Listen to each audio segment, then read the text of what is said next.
From the very beginning of human manifestation, the Holy Spirit always follows a path with humanity. The nature of this path in present period is determined by the sign of Aquarius. Consolidated structures are eroding as new cosmic forces drive mankind towards consciousness and renewal. It concerns a development that is entirely in keeping with the divine plan. This changing from a material to an etheric predominance finds its purpose in building regeneration out of degeneration. That is why all of humanity is now placed under the new radiation field and under totally different atmospheric conditions. A radiation power of a very high vibration originating from the original human field of life is closely linked with a cosmic revolution. This will profoundly influence the natural, moral, and spiritual behavior of humanity.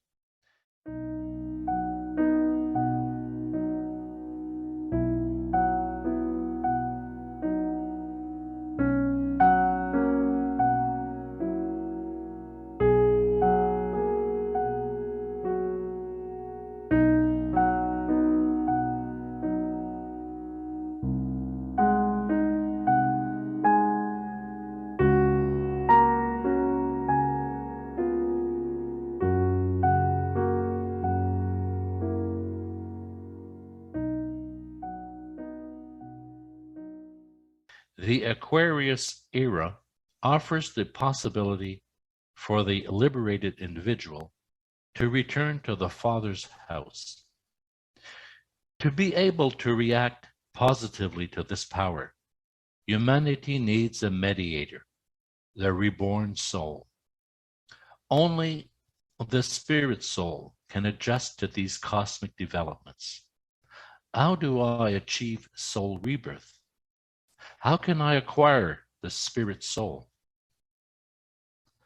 The absolute human being, the microcosm, has the same inner structure as the macrocosm in accordance with the Hermetic principle, as above, so below.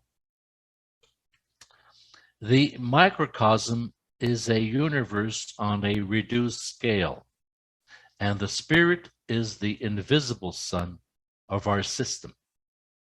Creations emanated from this central microcosmic sun were called the heavenly man.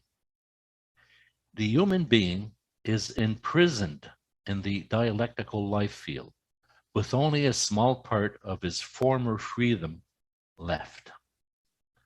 A new day will place a new demand upon all of us, the fulfillment of a completely new way of life.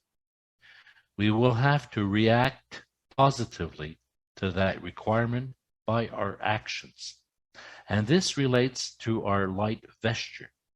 This vesture is formed from 5 elements: the blood, the nerve fluid, the endocrine system, the serpent fire, and the flame of the consciousness. Even in a natural state of being, each of these fluids emit its own very powerful etheric light. That is why we speak of a light vesture. The light vesture is the etheric double in the body. The material self lives by means of this double, this vital body. The life of the material atom is totally dependent on the etheric atom, in the same way how the matter is dependent upon the law of vibration.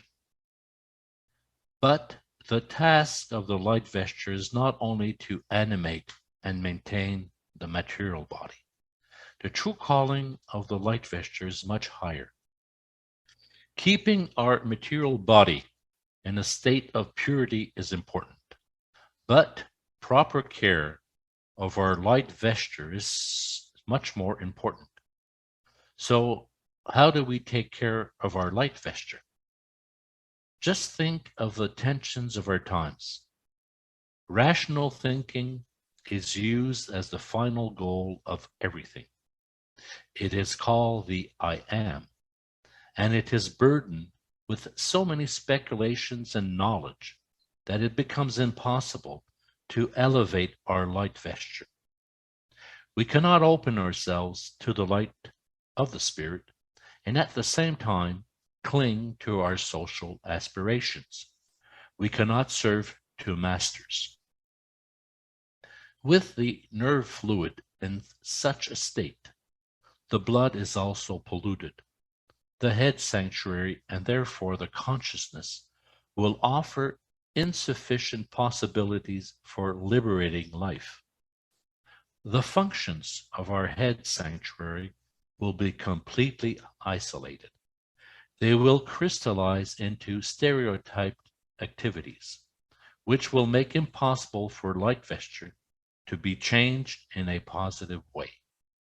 Then, the serpent fire, which controls the nervous system, will not be able to lead us to liberating initiatives. Our fivefold light vesture forms one inseparable system. The quality and nature of these interacting vital fluids determine our level of vibration. They determine our general orientation with respect to life and our state of health. So, the quality and nature of these vital fluids determine whether one will have liberating possibilities of transcending the ordinary animal state. The transcendence is not in any way an automatic process of development. All of us are confronted with a personal choice that cannot be made in a state of exaltation. Each one of us will have to make a positive decision to enter the process. If we want to connect with the new possibilities, we will have to open our heart. Only with an open, pure heart, our thinking will be fertilized by the light received by the heart. In this new state of being, the light vesture continues to carry out its task within the material body. But the light vesture is now detached, set free, and is drawn up through the pineal fire circle, while we remain in an entirely conscious state. This is described in the holy language as being in the world, but no longer of the world.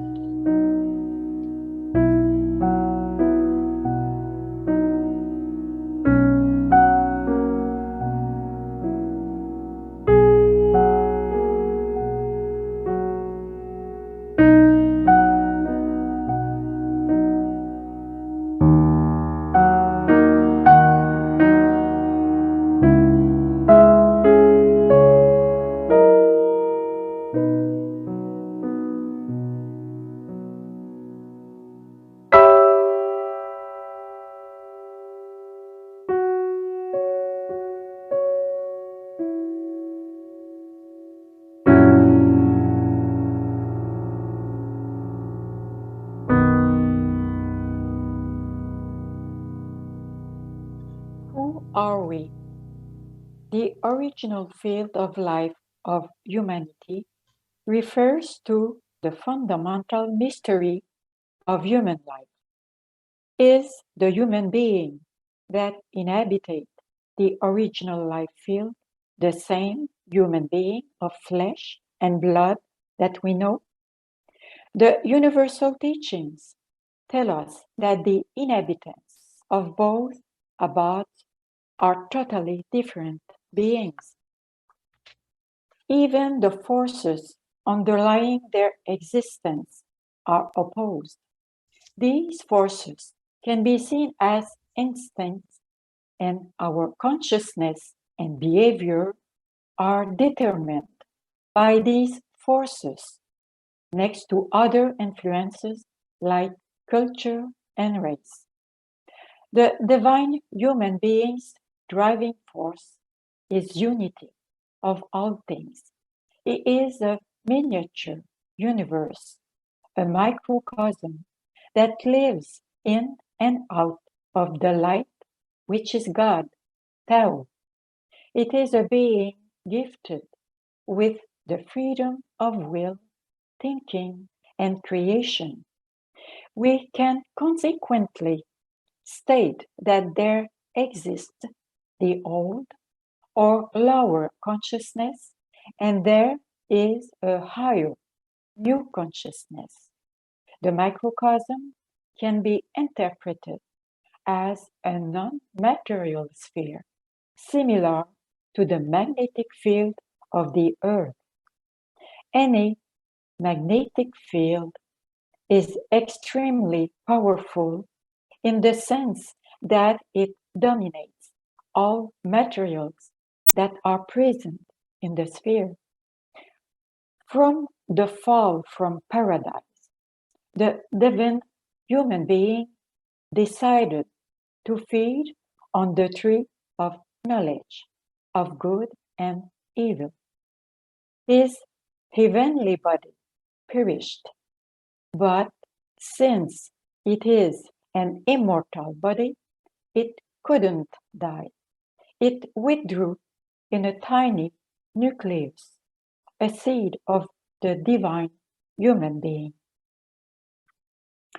When the body disappeared, the microcosm entered a lower rung of life, the world of polarities and experiences, which eventually became the world we know. In order to live and assimilate, it had to adopt a substitute for the lost heavenly vehicle. It now has us, mortal human beings. We experience a lot during our lives. These experiences of many incarnations are registered in the magnetic shell known as karma. But the seed of the original light body is still present at the center of the microcosm, which coincides with our human heart. We call it the rose of the heart. So, two beings are present in our microcosm. Two consciousnesses exist, a lower and a higher. One is dominant, the other awakening and turning us into seekers. How do we awaken the new consciousness? The ego cannot attain peace, harmony, or love, but instead it is driven by the instinct for survival and identifies with the mortal personality.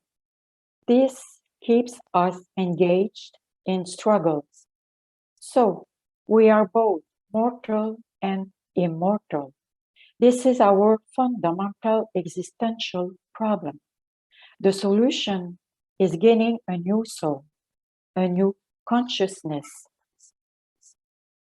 Our present consciousness derives from thought and memories, which create speech and will, affecting emotions, feelings, and actions.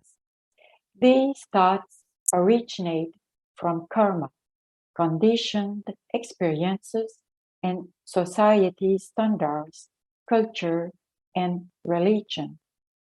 This self-focused consciousness related to individuals, family, group, or country is focused on self-interest, survival, and power. At a certain point in our lives, often after a difficult experience, we question this struggle and might ask, who are we? And why are we here? During this inner searching, we can be touched in the heart by the Gnostic calling ray. This creates a need to search for spiritual truth. When we are not so distracted by worldly issues or desires and are open to the Gnostic calling radiation, this spiritual light penetrates the heart's spirit spark atom. Then there is an awakening from our unconscious conditioned lives. This glimmer of spiritual consciousness drives us to seek. As in the law of light attracts light, we find the right environment to continue our seeking. Through observation of thought and experience, we start to respond to this revealing light and begin to cooperate with it, letting go of our head-oriented conditioned selves. We can then give increasing space to the spirit spark in the impulse of the Gnostic light, which will support us during our process towards the new unified spiritual consciousness. Why cannot the old ego evolve and connect to the higher world? If we remain enclosed within our own self, we cannot change. Therefore, we need an outside-inside force to break through the bound of the old energy field to build up a new magnetic field. Many individuals try to explore different methods or techniques to reach this goal. Alternatives, such as meditation or yoga, only give us experiences from the same level of consciousness.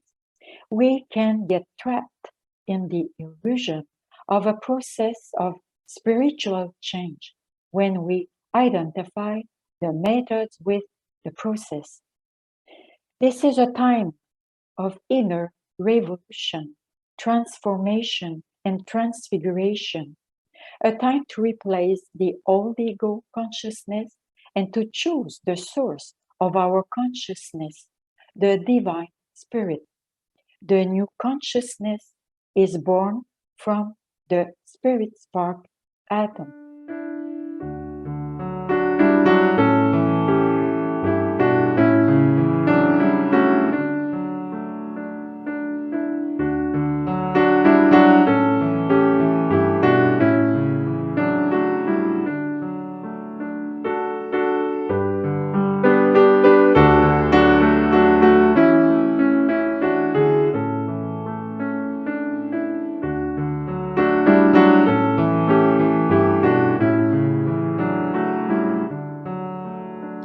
To reach this new state of consciousness, we need to change our mode of life. We need to make an effort to replace the I with the soul. State of consciousness is state of life. Insight and longing for liberation is needed and accompanied by a process of detachment. This will cause the entrance of the light into the heart sanctuary, where the new soul resides. And through daily applied detachment from egocentricity, the soul will ascend. Unifying soul and spirit will awaken the new state of consciousness. How can we connect with this external force to break the bond of the old energy? The spirit spark atom is the point of contact to this outside force. There is a need of a radical change. Our ego consciousness is controlled by our 5 senses, and we are trapped in a world of polarities and opposites. How can we transform our state of consciousness? We don't mean retreating from life, but our focus needs to be different. We need to acquire a deeper understanding of who we really are and distancing from the sensual world. We need to slow down and stop the racing of thoughts. This will bring moments of silence, time to reflect, and to become an observer of our own thoughts, feelings, emotions, and the power of our will. This inner work is necessary to know ourselves and in full acceptance, letting go. This is a time of inner opportunities to embrace completely different states of life and consciousness, an opportunity to connect with the divine within us, the spark atom. We mentioned that our world is characterized by time and space, and processes oscillate between two extremes, leading to the pairs of opposites. Yet, we have been given this borrowed body with wonderful abilities to accomplish our passage through this life. This vehicle represents the only opportunity to play the role we have been assigned on this earthly stage. Only the rider must take place on the back of the horse and not the opposite. Happiness and unhappiness, failure and success are mere waves of what we call living. Everything that happens touches our consciousness and the self. The reflection of the original force anchored in our being accompanies our existence and awaits it return to the forgotten kingdom that we exchanged for the adventure earth. When we focus on this material and divided world, we lose ourselves. We have reached a high level of prosperity, but the higher the level, the less happy we are.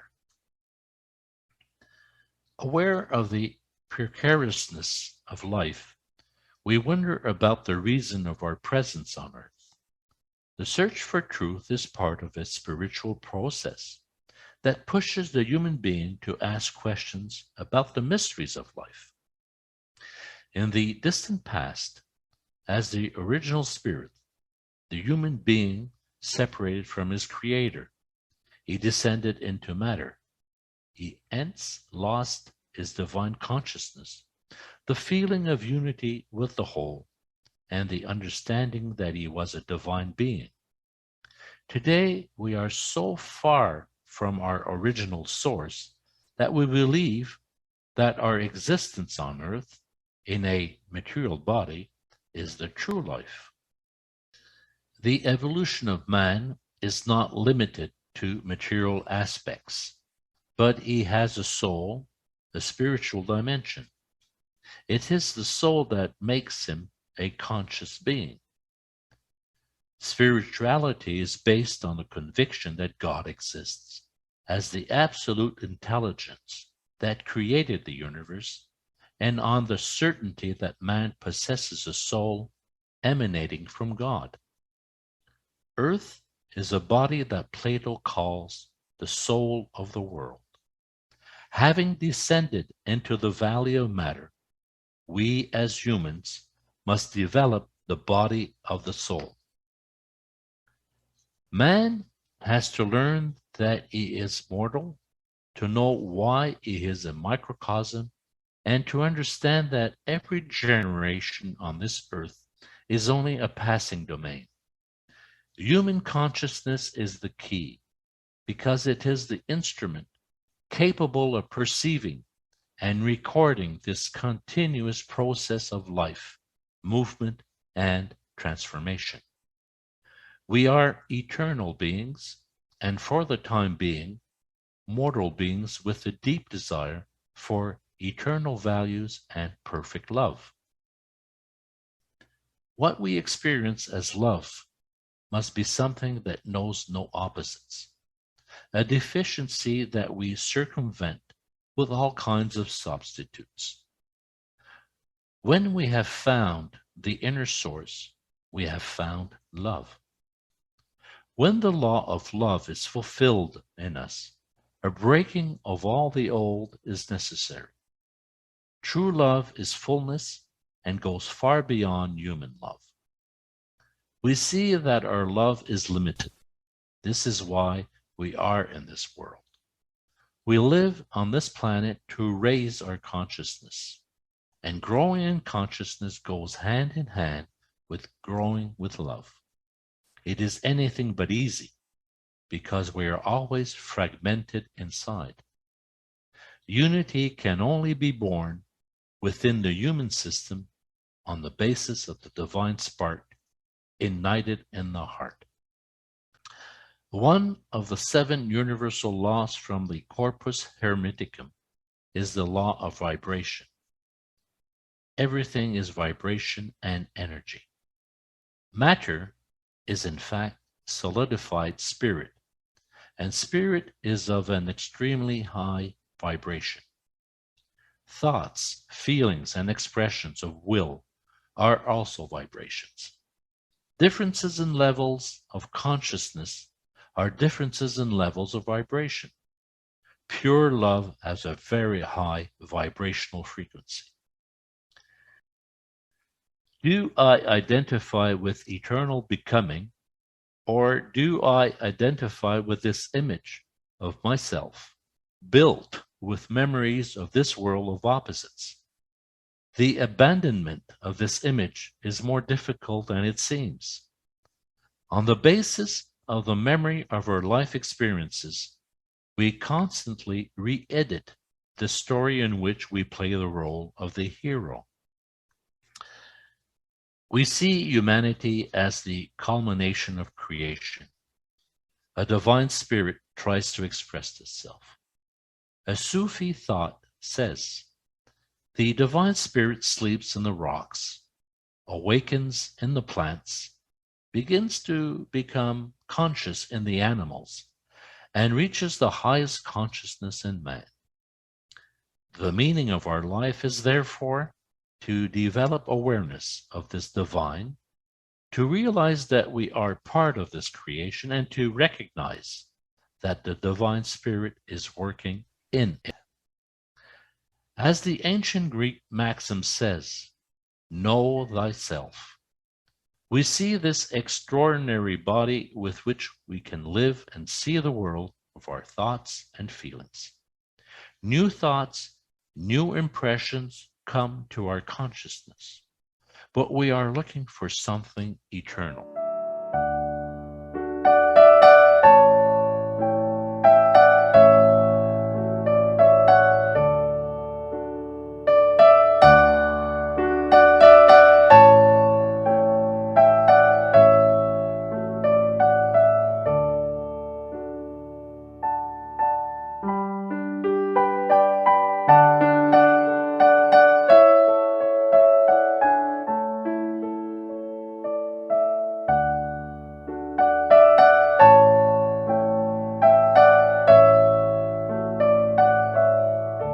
How can we find this? By learning to probe our consciousness, where all images are reflected as in a mirror. This consciousness, extraordinarily deep and omnipresent, penetrates the whole creation. It is a radiation of the spirit that is in everything. It is the spark of spirit in us. It is a question of knowing this true being, of becoming conscious of it in order to reach the consciousness of the spirit, of the divine. There is a whole other world, and it is a question of getting in touch with this world.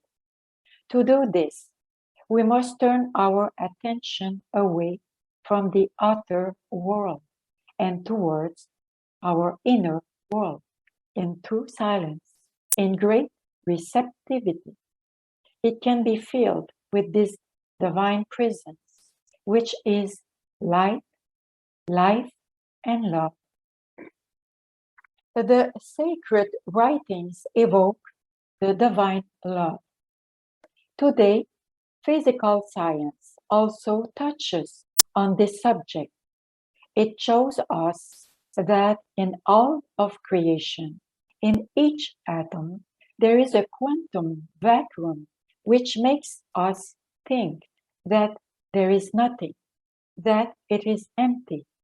However, it has been discovered that this so-called vacuum is full of energy, that a creative energy exists which makes these tiny particles of atom which disappear and reappear, an energy endowed with an eternal return to life. As biological beings, we are residents of this Mother Earth. We are made of its elements, and we breathe in its atmosphere. As spiritual beings, as microcosms, we have come from the primordial divine source, and we will return to it. Man is the bearer of the key, as well as the instrument of fulfillment.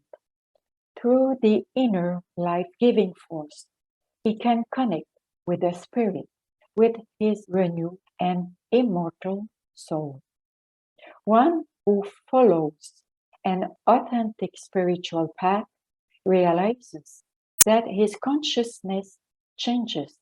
In this way, the sanctuaries of the heart, of the head, and of the pelvis are connected by higher energy flows, and a fundamental renewal takes place. This spiritual process cannot take place on the basis of intellectual intelligence, nor on emotional intelligence, but on the basis of spiritual intelligence, which renders external laws superfluous. This is possible by listening to the impulses that emanate from the divine spark. The true being manifests itself in the inner silence. Hearing this voice is only possible if the desire is awakened. We must get rid of our identification with the self and the memory of ourselves with which we identify. The belief in eternal growth is so tenacious that there must be a deep faith that drives this. The belief in development in all areas is only a misunderstood reflection of a deeper reality, a desire for soul fulfillment. This potential growth cannot be applied to the dialectical world because continuous growth only leads to illusions. From a cosmic point of view, the growth of a new inspiration is urgently needed. It is the only way out of a dead-end civilization that has reached its limits. The process of soul development requires the reduction of our personal egocentric interests. It is precisely this becoming less that is the motor of the growth of this new inner inspiration. The energy of and for the soul is that of impersonal love, a love that does not take but offers itself. The simplicity of sincere action does not require technique. In this simplicity, there is silence in action. Silence is a 0 point of desires, and it is then that the spirit can communicate itself in connection with pure inspiration.